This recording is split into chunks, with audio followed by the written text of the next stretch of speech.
उसने एक मांगने वाले को झट से कुछ निकाल कर दे दिया। मैंने कहा कि भाई देखभाल कर देना चाहिए, ये फ्रॉड लोग होते हैं और आम इंसान के जज्बा नेकी को एक्सप्लॉइट करते हैं। फरमाने लगे आपने वजह फरमाया, मैं पहले ऐसा ही करता था, फिर एक वाक़ये ने मेरी दुनिया बदल कर रख दी। मैं धर्मपुरा लाहौर में अपने घर से साइकिल पर निकला था कि ठेकेदार से अपने बकाया जात वसूल कर लूं। मैं स्टील मिल फिक्सर था और एक कोठी के लेंटर के पैसे बाकी थे, मगर ठेकेदार आजकल पर टरखा रहा था। मैं साइकिल पर जा रहा था कि एक शख्स अपना बच्चा फुटपाथ के किनारे लिटाए अस्पताल पहुंचाने के लिए टैक्सी का किराया मांगता फिर रहा था। वो कभी किसी पैदल का बाजू पकड़कर हाथ जोड़ देता, मेरा बच्चा बचा ले, मुझे टैक्सी का किराया दे दे। तो कभी मोटरसाइकिल वाले को हाथ देकर रोकता, कभी किसी कार वाले के पीछे भागता कि वो कार में उसके बच्चे को अस्पताल पहुंचा दे। कोई रुकता तो कोई ना रुकता, जो रुकता वो भी उसे घूर कर देखता और आप वाली सोच कर उसे डांटता, काम करके खाने की नसीहत करता और आगे निकल जाता।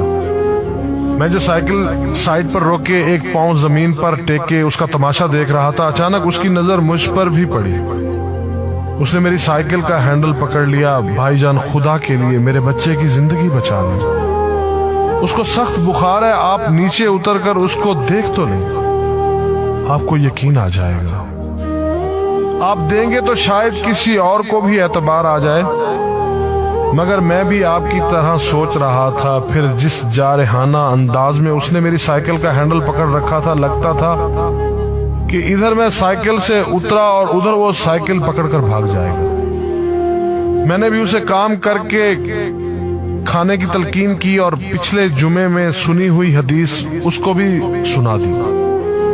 कमाकर खाने वाला अल्लाह का दोस्त होता है, और अपना हैंडल छुड़ाकर बुड़बड़ाता हुआ आगे चल पड़ा। हरामखोर हमें बेवकूफ समझते हैं। 2-3 घंटे के बाद जब मैं बकाया जात वसूल करके वापस आया तो वो अभी उसी जगह खड़ा मांग रहा था।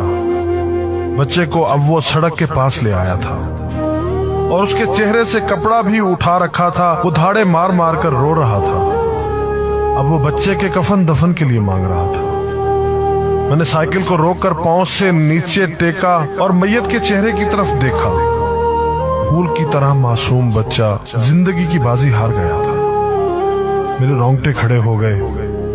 मैंने जेब में जो कुछ था बकाया जात समेत सब बगैर गिने निकाल कर बाहर फेंका, और इससे पहले कि उसका बाप मेरी तरफ मुतवज्जे हो, साइकिल उस तेजी से चलाकर भागा गोया सारे लाहौर की बलाएं मेरे पीछे लग गई हों। मैं घर पहुंचा तो मेरा बुरा हाल था। थोड़ी देर बाद मुझे बुखार ने आ घेरा। बुखार भी कुछ ऐसा था गोया मेरे सारे गुनाहों का कफारा उसी बुखार से होना था। घर वाले मुझे अस्पताल के लिए लेकर निकलते और मैं चारपाई से छलांग लगा देता। मुझे अस्पताल नहीं जाना था। मैं उसी बच्चे की तरह एड़ियां रगड़ रगड़ कर मरना चाहता था। 2-3 दिन के बाद बुखार को तो आराम आ गया, मगर मैं जहनी मरीज बन गया। मुझे लगता गोया मेरा अपना अकलौता बेटा जो 3री क्लास में पढ़ता था वो उस बच्चे के कफारे में मर जाएगा। मैंने बच्चे का स्कूल जाना बंद कर दिया। बीवी के बार बार इसरार के बावजूद मैं बच्चे को स्कूल तो क्या दरवाजा खोलने भी नहीं जाने देता था। 40 दिन गुजर गए थे और बच्चे का नाम स्कूल से कट गया था।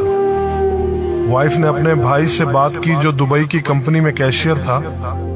उसने मुझे बाहर बुलाने के लिए पासपोर्ट बनाने को कहा, मगर एक तो मैं शनाख्ती कार्ड भी पैसों के साथ निकालकर बच्चे की मैयत पर फेंक आया था। दूसरा, मैं खुद भी बच्चे को अकेला छोड़कर बाहर नहीं जाना चाहता था। वो 40 दिन कयामत के 40 दिन थे। 40वें दिन 10 बजे के लगभग हमारे घर का दरवाजा बजा। दरवाजा मैंने खुद ही खोला और सामने उस बच्चे के बाप को देखकर मुझे चक्कर आ गया। मुझे लगा जैसे हम दोनों आमने सामने खड़े खला में चक्कर काट रहे हैं। दरमियान में बच्चे का चेहरा भी आ जाता। मेरी कैफियत से बेखबर उस बाप ने मुझे दबोच लिया और फूट फूट कर रोना शुरू कर दिया। وہ کچھ کہنے کی بجائے میری ٹھوڑی کو ہاتھ لگاتا اور اسے چوم لیتا، جبکہ میں پتھر کا بت بنے اس کی گرفت میں تھا کہ اچانک مجھے جھٹکا لگا اور میری چیخ کچھ اس طرح نکلی جیسے کسی کو پانی پیتے وقت اچھو لگ جاتا ہے اور پانی اس کے منہ اور ناک سے بہہ نکلتا ہے۔ میں اس بچے کے باپ کو سختی کے ساتھ سینے سے لگائے یوں رو رہا تھا گویا اس کا نہیں بلکہ میرا بچہ مر گیا ہے۔ ہمارے رونے سے گھبرا کر پورا محلہ اکٹھا ہو گیا تھا۔ آہستہ آہستہ 40 دنوں کا غبار نکلا، اس کو میں گھر میں لے کر آیا۔ محلے والے بھی آ گئے تھے جنہوں نے اس آدمی سے بہت افسوس کیا۔ کچھ دیر بعد اس نے اپنی جیب سے میرا شناختی کارڈ نکالا اور مجھے واپس کیا، پھر جیب میں ہاتھ ڈال کر کچھ پیسے نکالے اور میرا شکریہ ادا کر کے کہنے لگا کہ آپ کے پیسے بڑے برکت والے تھے۔ شاید آپ کے خلوص کی برکت تھی کہ میرے بہت سارے کام ہو گئے۔ سارے اخراجات کے بعد کچھ پیسے بچ گئے تھے، ان میں کچھ پیسے میں نے ادھار لے کر ڈالے ہیں، یہ آپ قبول کر لیجئے، باقی میں بہت جلد آپ کو واپس کر دوں گا۔ میں نے پیسے واپس لینے سے سختی کے ساتھ انکار کر دیا اور منت سماجت کر کے اسے پیسے رکھنے پر راضی کر دیا۔ اس کے بعد میں یہاں بطور اسٹیل فکسر آ گیا۔ میں جی جان سے کام کرتا تھا۔